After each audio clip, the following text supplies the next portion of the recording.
I always thought my backyard pool was a sanctuary. It wasn't just a hole in the ground filled with water. It was the one place where I could shut off the noise of the world and sink into silence. After long days of work, I found peace in that shimmering rectangle of blue. But as it turned out, peace is fragile, especially when you live next door to people who don't understand boundaries. It started small, almost unnoticeable. One morning, I stepped out into the yard and saw wet footprints on the concrete leading away from the pool. At first, I thought maybe it was just the sprinklers, or perhaps an animal had wandered through. But then I saw the faint outline of a towel, one that didn't belong to me, stuffed carelessly behind a bush. My stomach tightened. Someone had been here. Someone had used my pool. The next day, the signs grew louder. The water level seemed slightly lower than usual, as if bodies had splashed it out during play. A faint smell of sunscreen lingered on the surface, a smell that had no business being there since I swam alone, without lotions or oils. That was when I started piecing it together. My neighbors. They were the type who treated the street like their kingdom, always loud, always nosy, never respecting privacy. Their kids often kicked balls over my fence, their music blared at odd hours, and their eyes lingered far too long on things that weren't theirs. Still, I tried to give them the benefit of the doubt. Maybe I was wrong. Maybe I was just being paranoid. But the evidence became undeniable one weekend when I came home earlier than usual. The sound hit me first, splashes, laughter, carefree voices echoing from my backyard. My chest tightened as I crept to the window. And there they were, 3 of them, floating in my pool as though it was theirs, sipping sodas and tossing a beach ball in the air. My sanctuary had been invaded, my private space turned into their playground. I stood frozen, torn between fury and disbelief. My first instinct was to storm outside and throw them all out. But something inside me held back. Maybe it was shock, maybe it was fear of confrontation, or maybe it was the cold, simmering anger that told me this wasn't the time. Instead, I watched them laugh and splash until they finally climbed out, leaving water dripping across the concrete, footprints leading straight back over the fence. That night I couldn't sleep. My mind kept replaying the scene. They didn't ask. They didn't apologize. They didn't even try to hide it. They had crossed into my space without permission, without care. My pool wasn't theirs, and yet they treated it as though they had earned the right to it. The longer I thought about it, the more that anger deepened into something darker, resolve. I realized I had 2 options. I could confront them directly, risk an ugly argument, and deal with the endless fallout of neighborly hostility. Or I could take another path, one that would let me reclaim control without uttering a single word. The second path felt right. Silent. Calculated. Effective. If they thought they could use my pool whenever they wanted, I would make sure the next time they did, it wouldn't be the experience they expected. I wouldn't scream, I wouldn't beg, I wouldn't fight. Instead, I would plan. Over the following week, I started observing them more closely. Their routines, their patterns, the times when my backyard seemed to tempt them the most. It became clear that weekends were their favorite window. Saturday afternoons, when the sun blazed high and the air demanded cool relief, my pool called to them like a siren. And they answered, slipping over the fence as though it was nothing more than a small step in a game.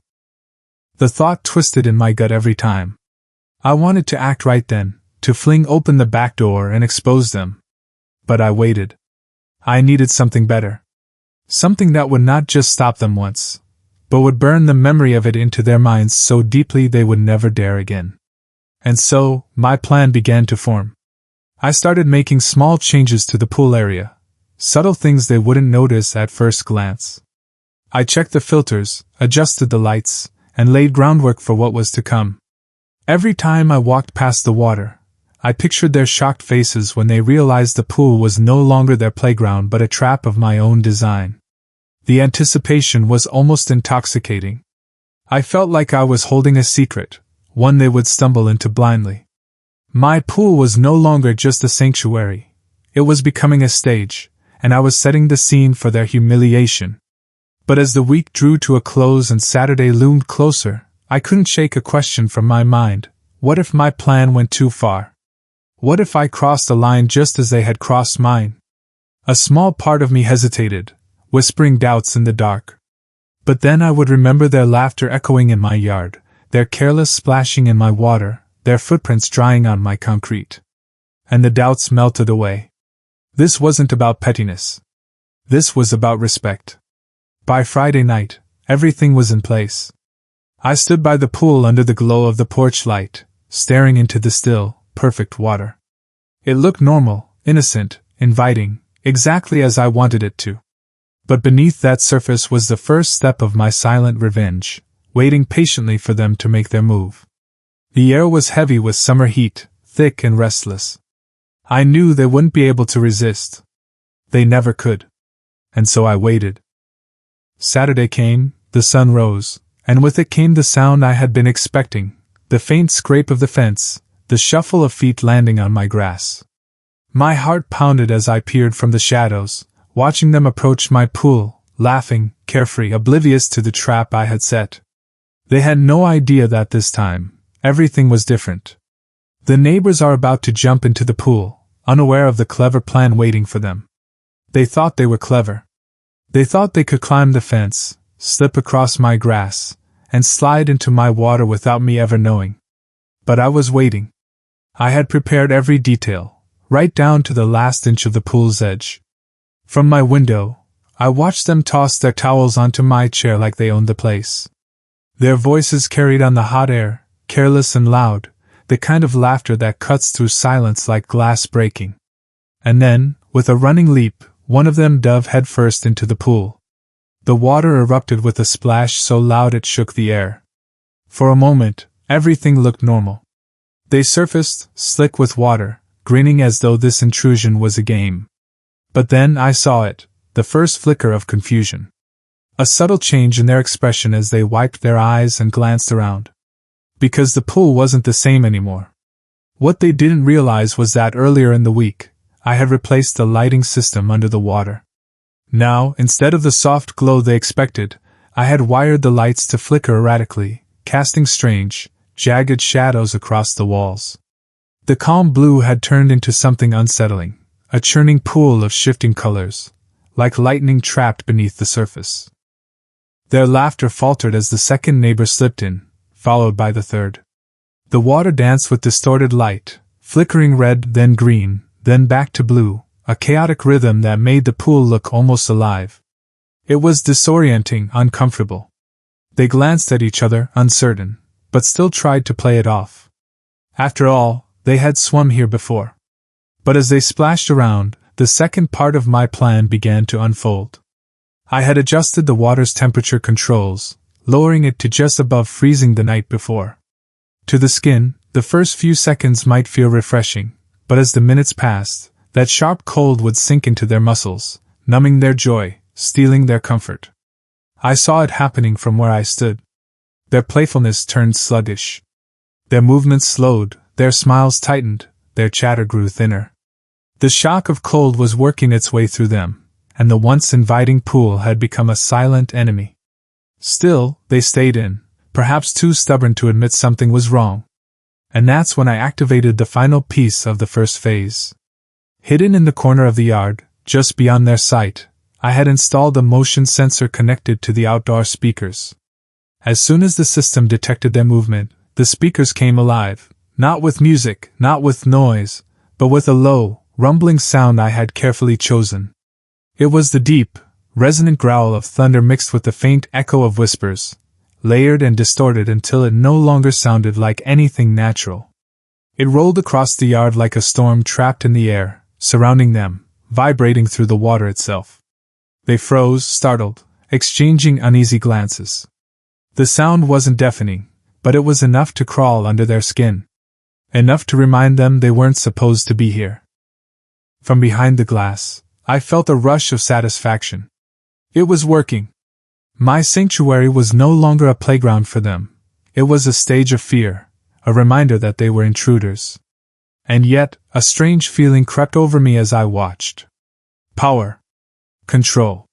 For the first time, I wasn't the victim. I wasn't the man who came home to footprints and stolen moments. I was the one pulling the strings, the one shaping the experience, turning their careless fun into unease. But as powerful as that felt, it was only the beginning. The neighbors lingered a little longer, trying to shake off their discomfort. But their laughter never returned, not fully. When they finally climbed out of the pool, their bodies shivered against the warm air, towels clutched tightly as they muttered nervously to one another. They left quickly, glancing around as though someone might be watching. And I was. That night, I sat in the dark, staring at the still water, and replayed the scene in my head. The plan had worked, but only partly. They were unsettled, yes, but not deterred. I could see it in their hesitation, in the way they glanced back at the pool as they slipped over the fence. They would return. And so, I decided the next phase would have to be bolder. I began researching ways to heighten their unease without stepping outside the bounds of legality. I didn't want the police involved. I wanted this to stay between us, a private war over a piece of ground they thought they could claim. I wanted to create something unforgettable, something that would turn my pool into the last place they'd dare trespass again. The thought consumed me over the following days. At work, at night, even in my dreams, I was building scenarios, imagining the looks on their faces when I escalated the game. The fear would grow, the tension would tighten, and eventually, they'd break. By Friday evening, my next set of preparations was complete. I tested the new elements under the cover of dusk, the yard cloaked in shadows. Each step felt like tightening a noose, not around their necks, but around their arrogance, their entitlement. I knew they would come back. Their type always does. Curiosity mixed with boldness, the thrill of getting away with something forbidden. It was too strong for them to resist. And when they did return, the trap would be waiting.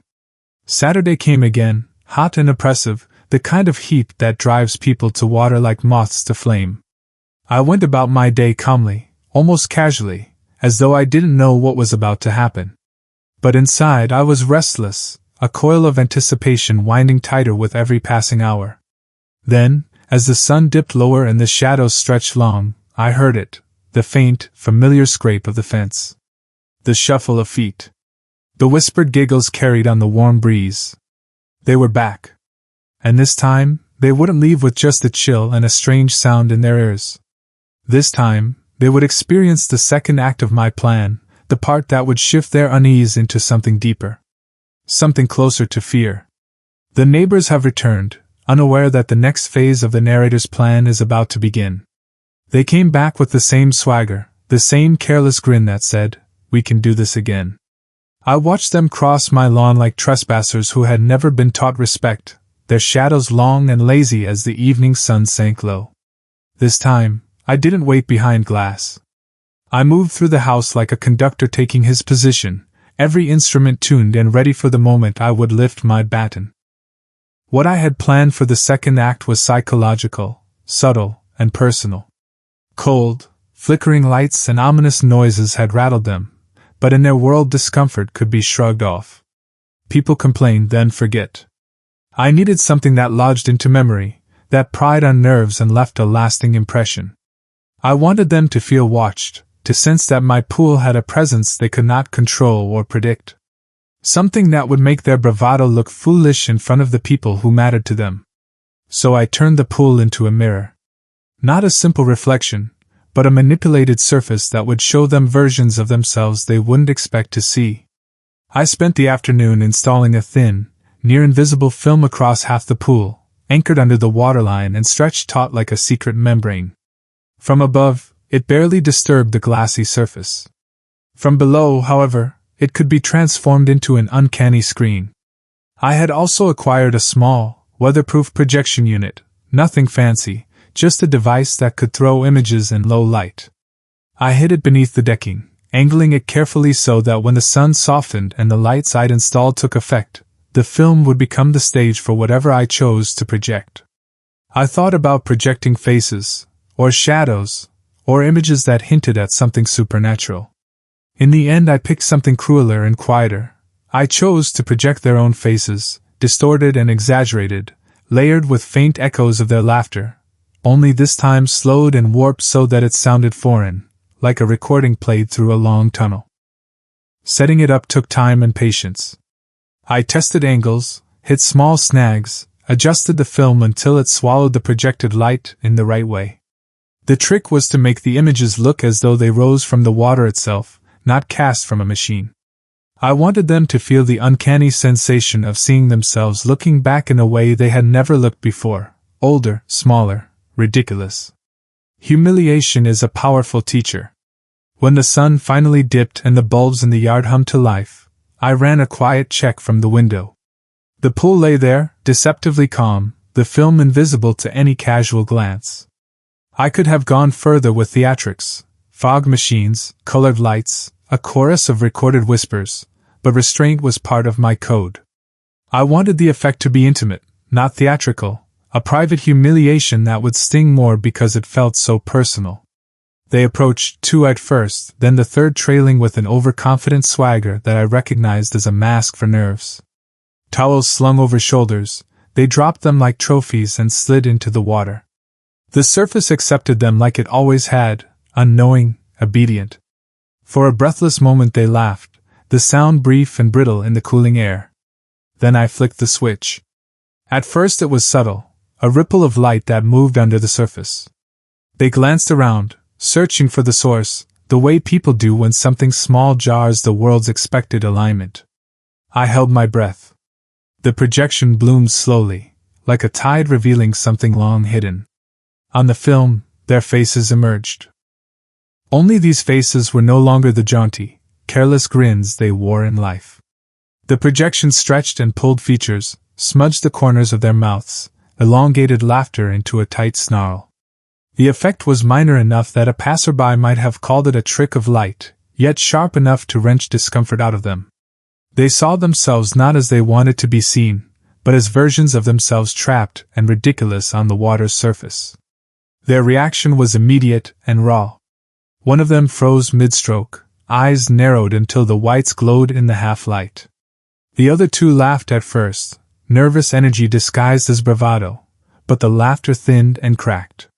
They looked at each other, then back at the pool, as if seeking confirmation that they were not imagining it. That's when the sound came in, the slow, warped playback of their own chuckles, dragged into a crawl and overlaid with a faint metallic echo. Hearing their own mirth turned into something monstrous undid them faster than any warning could have. I watched the way their shoulders curled inward, how their movements became guarded. Pride is a fragile creature.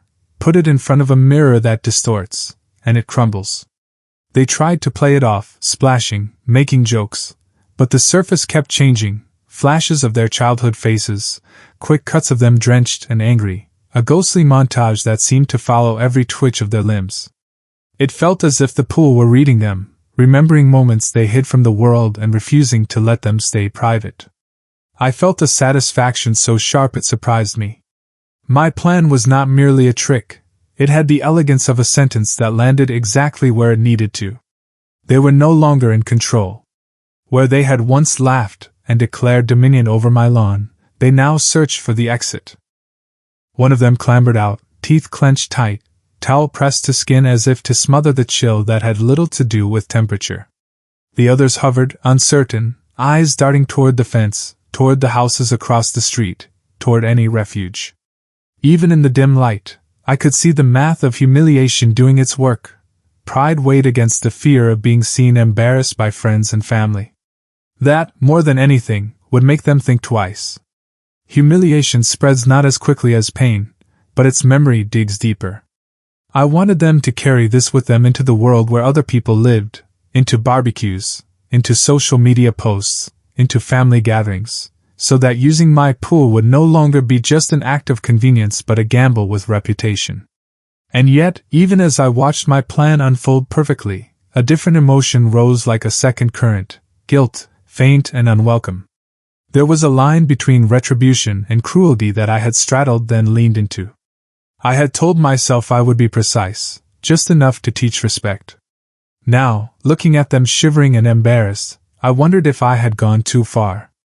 Revenge is a slippery slope. One misstep and you tumble into something that no longer resembles justice.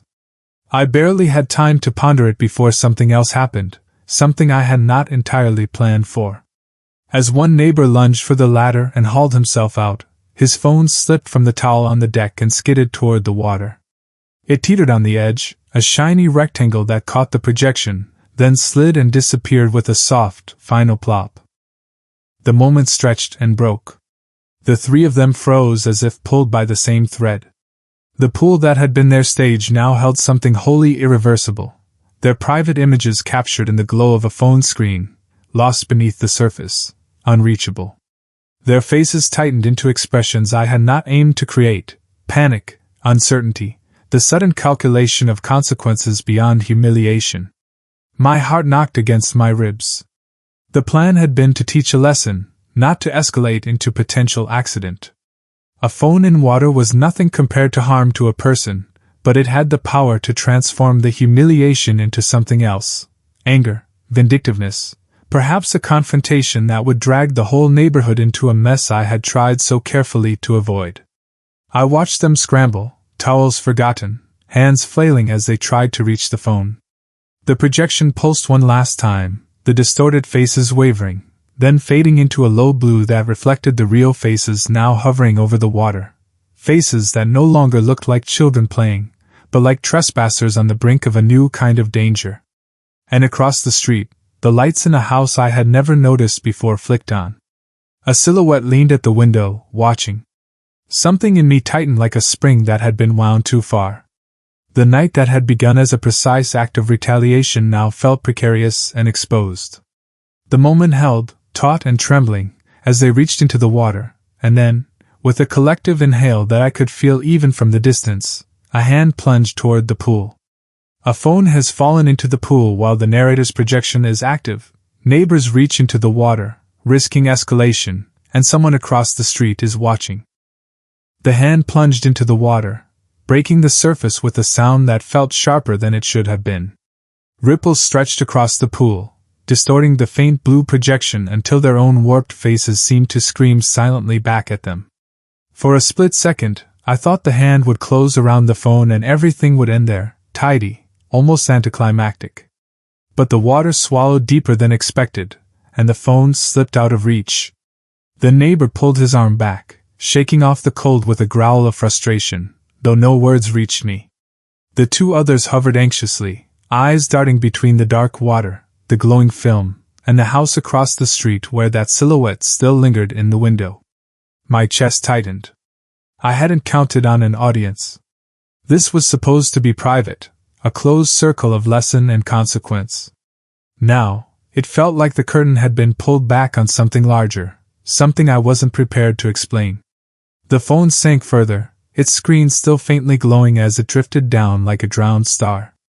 Their panic intensified, and I could see it in their movements, jerky, uncontrolled, desperate. Pride was gone. Fear had taken its place. They weren't worried about the distorted faces anymore. They were worried about what would be found on that phone if someone else recovered it before they did. A device like that wasn't just an object. It was a vault of messages, photos, secrets. Things no one wanted exposed. One of them dove under, his body slicing through the projection film as if breaching a fragile skin. The image shattered, faces smearing into streaks of light before dissolving entirely. For the first time, my creation failed me. The pool was no longer a mirror. It was just water, dark and deep, holding something more dangerous than fear, evidence. Seconds ticked by too long, long enough that unease clawed at me. Then he burst back to the surface, gasping, shaking his head. No phone. His friends snapped into action, diving in one after another, creating chaos in the water, arms thrashing, bubbles rising, their panic echoing in the hollow sound of splashes. I should have felt triumph.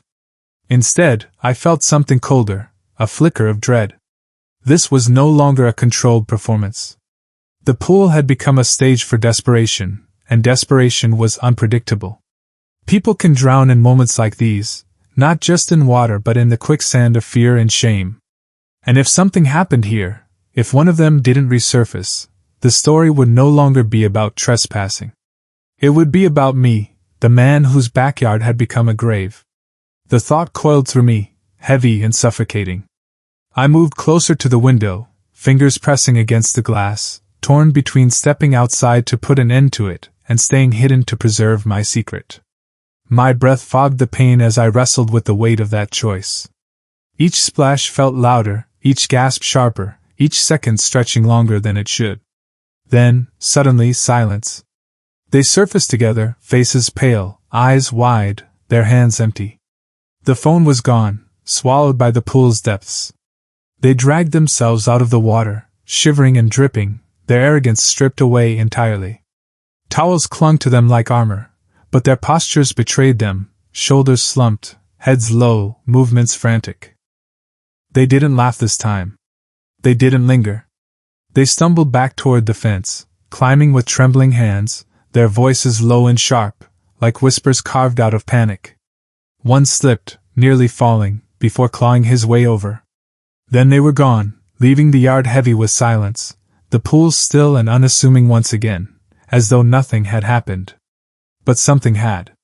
I stayed frozen for minutes after, staring at the calm water where the phone now rested like an anchor. I could almost see it down there in my mind, glowing faintly, holding all of their secrets, waiting like evidence that could resurface at any moment. That pool was no longer just water to me. It was a vault, a weapon, a witness. And then there was the matter of the silhouette. Across the street, the light in the window remained. The figure hadn't moved much, but I felt the weight of its gaze pressing against me, unblinking, patient.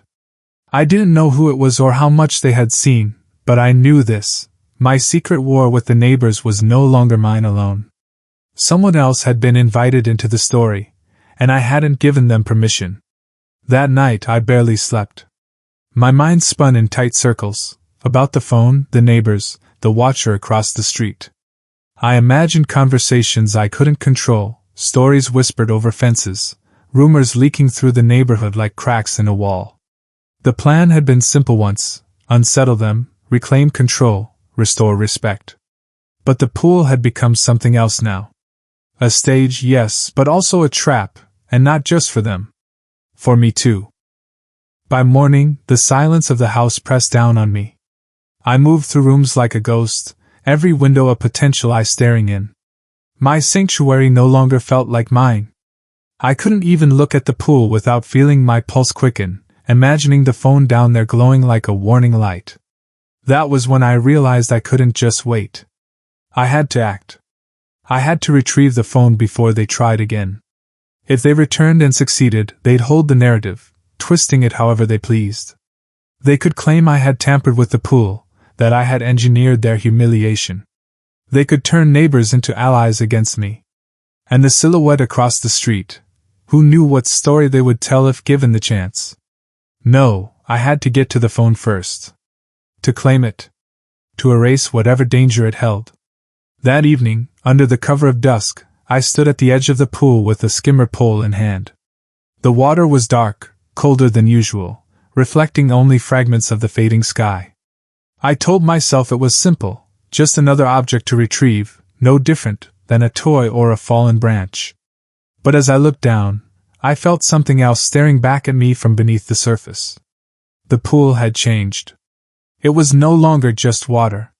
It was a keeper of secrets, and I had given it power. I lowered the pole slowly, the net cutting through the water with a faint hiss. Inch by inch, I guided it deeper, sweeping blindly, searching for the faint, solid weight of a phone. My heart hammered louder with each drag. Any second I expected to hit it, to feel it scrape into the net, to pull it up and end this nightmare. But then, from the corner of my eye, I saw movement. I froze, lifting my head. Across the street, the silhouette was gone. And behind me, near the fence, I heard the unmistakable sound of footsteps on grass. As the narrator attempts to retrieve the phone, the watcher disappears from across the street, and someone, or something, enters the backyard. The sound of footsteps on the grass tightened every muscle in my body. For a split second, I thought it was them again, the neighbors, creeping back to reclaim what they'd lost. My grip on the skimmer pole tightened, heart pounding against my ribs like it wanted out. Slowly I turned, expecting to see their familiar shapes climbing over the fence. But it wasn't them. It was the silhouette. The very figure I had seen night after night in the window across the street. And now, they were standing inside my yard. The figure moved with purpose, not stealth. Their steps were deliberate, not rushed, each one a statement that they weren't sneaking. They were entering with the confidence of someone who believed they had a right to be here. In the dim glow of the pool lights, I finally saw their face, an older man, weathered features framed by silver hair, eyes sharp as glass. He wasn't smiling, but he wasn't angry either. He looked curious. I froze, caught between fear and indignation. I hadn't invited him here. This was my property, my sanctuary, my stage of secrets. Yet here he was, standing on my grass like a judge arriving late to a trial. For a long, unbearable moment, neither of us moved. The only sound was the faint hum of the pool filter, steady and indifferent, as if mocking the storm brewing above it. My mind spun with questions. Had he seen everything? Did he know about the lights, the sounds, the mirror projection? Did he know about the phone? The man's eyes shifted from me to the pool, lingering on the surface as though he could see through the water to the object hidden below. A knot formed in my throat. He knew. Somehow he knew. He took another step forward, then another, until he stood at the edge of the concrete. His shoes made no sound, his presence no apology. I felt smaller under his gaze, as though the authority I had built through careful control and clever traps had been stripped away in seconds. He was watching not as a neighbor, but as something else, something higher, something colder. I wanted to speak, to demand why he was here, to reclaim the authority of my own backyard. But my throat locked. The words refused to rise. Instead, I simply stared, skimmer pole trembling faintly in my grip, like a weapon I wasn't sure I could use. Then, slowly, he crouched at the pool's edge. His reflection stretched across the surface, fractured by the faint ripples of water. He leaned forward, peering down as if the pool were a window into something deeper. My chest tightened. Any second, I expected him to reach in, to pull the phone from the depths, to hold it up like evidence in a trial. But he didn't. Instead, he stood, straightened his back, and turned his gaze directly on me. His eyes caught the light, cold and unwavering. And though his lips never moved, I felt the weight of unspoken words pressing against me. I know what you've done. Then, as suddenly as he had appeared, he turned and walked away. Not toward the fence, but toward the gate at the side of the yard. The gate I had locked. I blinked stunned. I hadn't heard it open, hadn't seen him use it. Yet the latch clicked softly behind him as he slipped through, disappearing into the shadows of the street. I was alone again. But the solitude no longer comforted me. It pressed against me, suffocating, filled with questions I couldn't answer. Who was he? Why had he been watching? And why, of all moments, had he chosen tonight to step into my yard? I looked back at the pool. The water lay still, but beneath that stillness, the phone remained. It hadn't moved, hadn't disappeared. It was waiting. Waiting for someone to claim it. I knew then that the neighbors would return. They couldn't afford to leave their secrets behind. And now, with the watcher involved, the stakes had changed. It wasn't just about trespassing anymore. It was about exposure. That night, I barely left the window. I sat in the dark, staring at the pool, waiting for the sound of the fence, the scrape of shoes, the return of the ones who had started this spiral. Every noise outside set my nerves on edge, the rustle of leaves, the hum of a passing car, the distant bark of a dog. I was wound so tight that even my own heartbeat sounded like a threat. And then, just after midnight, the sound came. The fence rattled. Voices hushed and urgent, like conspirators gathering in the dark. The neighbors were back, just as I knew they would be.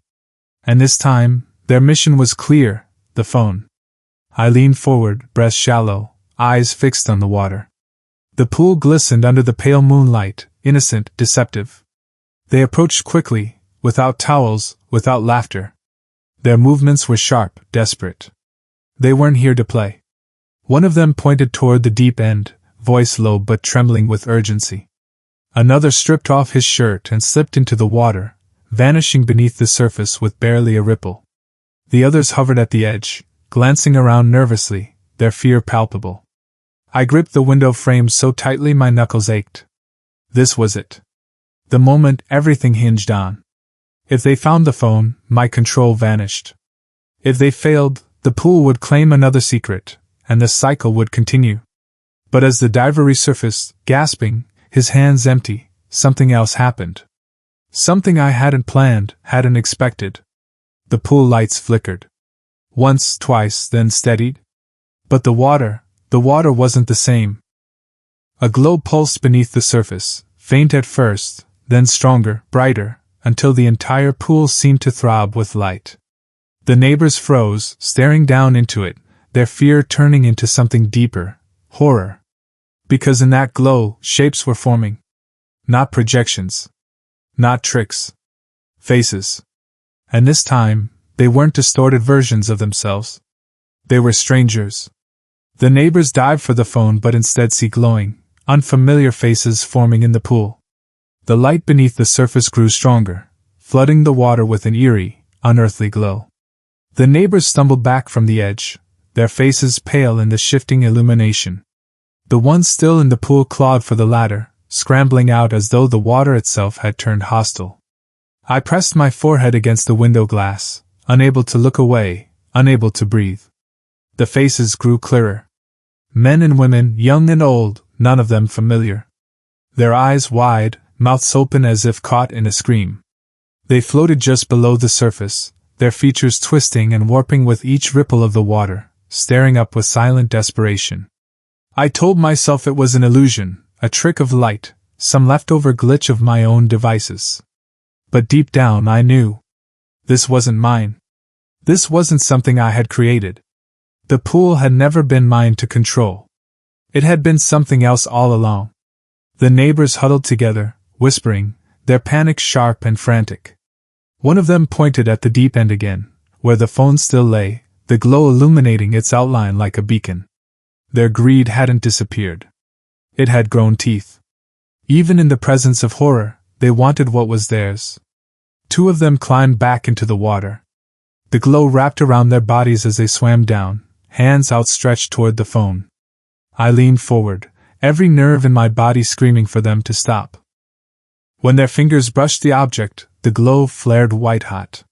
The pool roared, not with sound, but with energy. A wave surged upward, drenching the concrete, rattling the fence, spraying even against my window. I gasped as the neighbors vanished beneath the surface, swallowed whole in an instant. The others screamed. They ran to the edge, peering down, calling out. But nothing came back. No splash, no struggle. The surface lay flat and still again, glowing faintly, as though nothing had disturbed it at all. The phone was gone. Gone with them. The ones who remained bolted, stumbling over each other as they fled into the night, disappearing into the shadows of the street. Their cries faded, leaving me alone again with the silence, with the pool. But I was not alone. The watcher returned.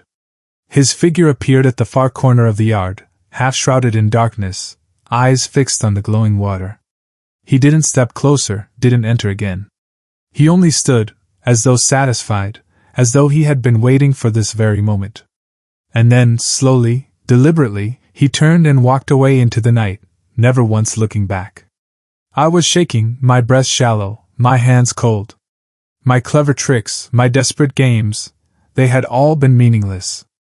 The pool had played me as much as it had played them. It wasn't my trap. It was something older, deeper, darker. That night I didn't sleep. I sat by the window, staring at the water. The glow had faded, but its memory clung to me like damp clothes, heavy and suffocating. I thought of the faces beneath, strangers I'd never met, people who had no reason to be there. Were they victims? Witnesses? Or simply reflections of what the pool wanted me to see? As the hours dragged toward dawn, one truth hardened in my chest. The pool didn't belong to me. It never had. It belonged to itself. And anyone who dared to take from it, whether laughter, trespass, or secrets, would pay its price. When the sun finally rose, the water sparkled as if nothing had happened. Blue, clean, inviting. A picture of peace. But I knew better. I knew what waited beneath, patient and hungry. And though I promised myself I'd never go near it again, never step foot on that concrete, never touch that water, I couldn't look away. Because deep inside, I knew the pool wasn't finished. And neither was I.